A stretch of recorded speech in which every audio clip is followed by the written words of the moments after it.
Hey everyone, hope that you're all doing well.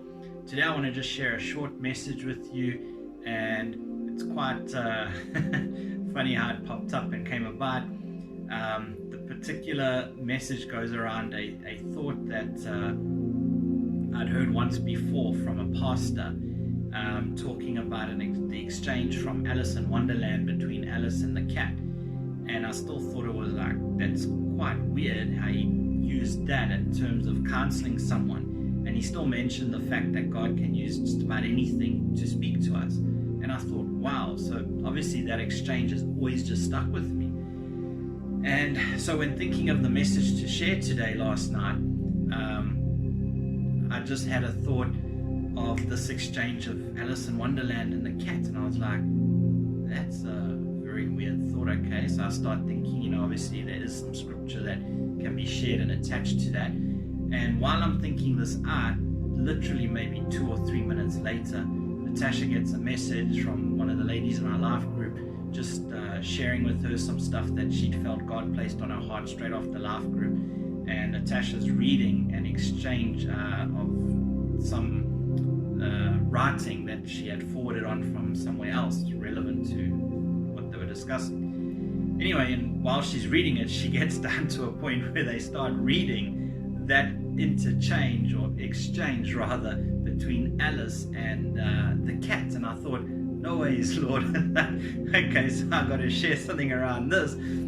Let's go for it. And for those who don't know what I'm talking about, there's a place in the story of Alice in Wonderland where she goes and she gets up to the crossroads and the cat is over there. I think he's called the Cheshire cat, if I got that right. And she comes to this crossroad and she says to the cat, do you know which way I ought to go? And the cat says to her, well, it depends on where you want to go. And she says, well, doesn't really matter.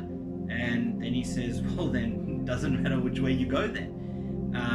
And I thought, yes, that was so profound. And so much of our lives we've spent just like that. We've been on roads, we've been facing crossroads, and we really don't know where we're going. And it doesn't really matter which way we're going to go then. Are we going to go to the left or are we going to go to the right? Well, if you don't know where you're going, it really doesn't matter. And the scripture that immediately comes to mind is that from Proverbs 29 verses 18, where it says, where there is no revelation, people cast off restraint. And in the King James Version, it speaks of where there is no vision,